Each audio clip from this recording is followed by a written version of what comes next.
Tatlong lalaki ang di umano'y nagkakasa sa isang 13 anyos na bata sa kanilang kapitbahay. Nahuli ang isa pero ang dalawa naglaho parang bula. Hanggang sa matunto ng mga otoridad ang pinagtataguan ng isa pang suspect. Game over, kuya! At malapit na kayong malambat ng mga otoridad.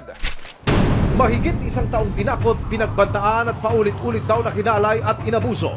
Yan ang karumal-dumal na sinapit ng isang minor de edad na nagmistulang sex slave sa San Mateo, Rizal.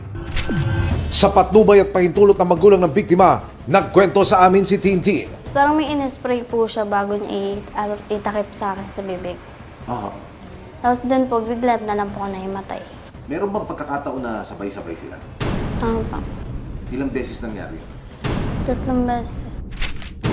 Kwento ni Tintin, nagsimula ang pang-aabuso sa kanya nung siya'y 13 gulang pa lang. Nung naglalaro po kami, nakita po ako ng isang kaibigan po nila. Tapos, nung nakita po ako, hinilap po nila ako doon. At ang pang-aabuso sa biktima, nangyari raw sa kani-kanyang bahay ng 3 suspect. Sa bigat ng kwento at dahil sobrang sensitibo, hindi na po namin minarapat na manggaling pa mismo sa bibig ng biktima ang kwento. Sa pakikipag-usap ko sa kanya, 3 ang nasa likod ng pangahalay na ito.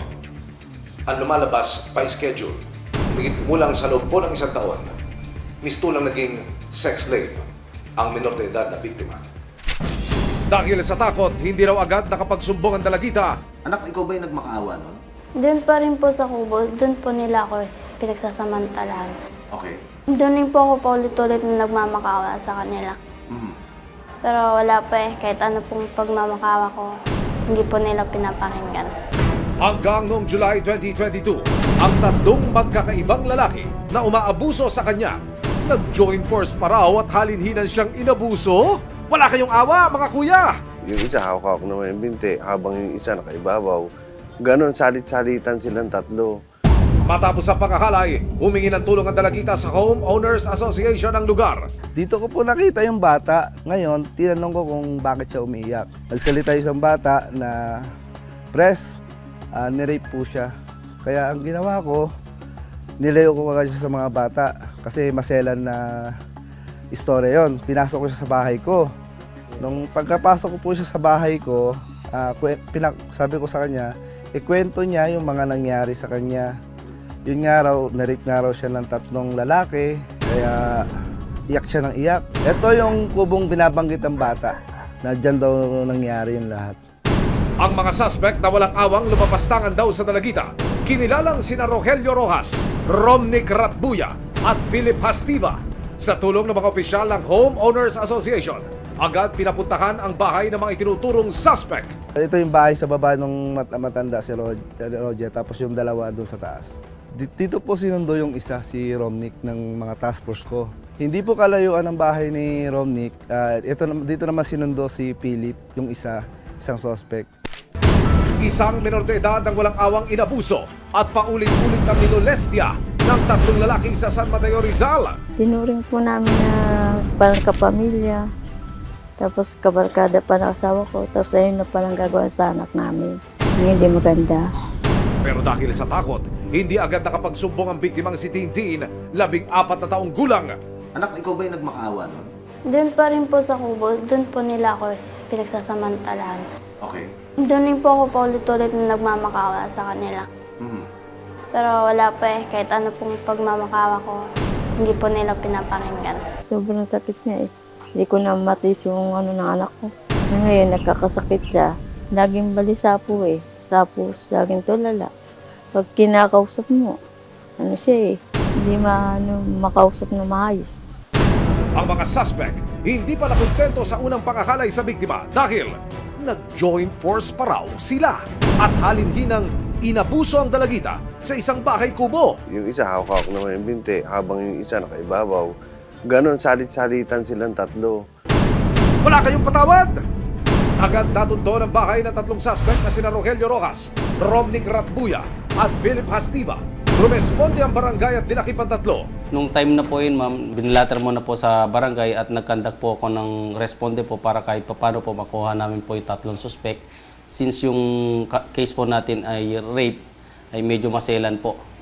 Kaya nagsagawa po kami ng entrapment operation po dun sa 3 suspect po natin. Yun po yung positive na itinuro mismo ng biktima.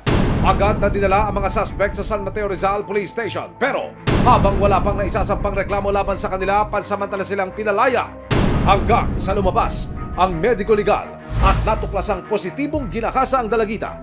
Natakipagad si Rogelio Rojas. Ibinaba rin ng San Mateo Rizal Regional Trial Court ang warrant of arrest laban kina Ron Mick Ratbuya at Philip Hastiva nitong January 2023. Pero ang dalawang suspect mabilis na umeskapo dahil dito itinuring silang most wanted ng Calabarzon. Hanggang isang tip ang nakuha ng Philippine National Police Regional Office 4A o Calabarzon. Ang suspect daw na si Romnick Ratbuya nagtatago sa Pangasinan. Kasi malakas ang dumating na info sa atin na nandun lang talaga. Sabi talaga ng asset natin is nandun yung tao. At kung pagkatapos ng undas, maaring mawala na naman itong suspect nito. Matapos ang mahigit 1 taong pagtatago sa batas, mahuli na kaya siya ng mga otoridad? May magandang report na dumating sa amin na paparating yung undas ay babalik ito sa pinagtaguan niya somewhere in Malasiki, Pangasinan. Agad na nagkasa ng entrapment operation ng Police Regional Office 4A para tuluyan ng madakipang suspect. Ang nag-lead ng Operation Intelligence Unit ng Calabarzon Police kasama ang Malasiki at San Carlos, Pangasinan Police. Narito po ang video ng actual operation. Kung inyo makikita, agad nilang natumbok ang bahay ng suspect. Pinanik nila ang bahay na ito.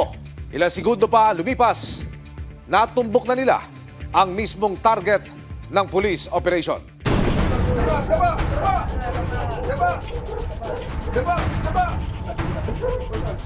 Positive!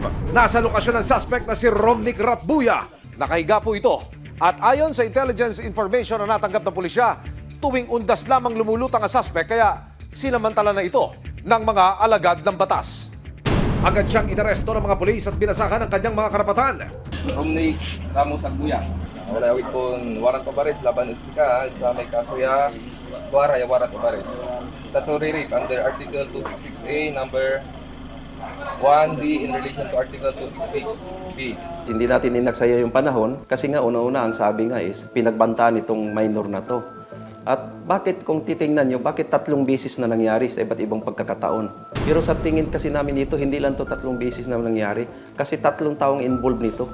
At ang masaklap yung revelation pa ng Tiohin na ito'y pinipilahan. Nakapanayam ng resibo ang nahuling suspect na si Romnick Ratbuya na ngayon ay nasa San Mateo Rizal Police Detention Facility. Kasi yung pumupunta doon sa bahay may ang pinapakain nila. Wala din makain yung bata. Yung kawawa ko, pinapakain ko lang. Humihingi sa akin ng pera. Kinumpirma rin niyang kilala niya ang biktimang si Tintin. Opo. Yung isang taon na. Pero itinanggi niya ang krimen. Pero hindi po na-abuse yung bata. Samantala, ang unang nahuling suspect na si Rogelio Rojas nakakulong na ngayon sa BJMP San Mateo Rizal. Itong statutory rape ay hindi po to billable. Wala po itong piyansa. Patuloy namang pinaghahanap ng mga otoridad ang isa pang suspect na si Philip Hastiva. Gusto kong pagbayaran nila yung ginawa nila sa anak ko. Ako po'y nanawagan dyan sa isa pa na alam mo naman kung sino ka at alam mo naman na may kinakaharap kang kaso at alam mo na rin na nahuli na yung 2 mong kasama. Mas maganda pang sumuko ka na, lalong-lalo na ang kinakaharap mo is Nobel ito, walang piyansa at na-consider ka ngayon na regional most wanted person.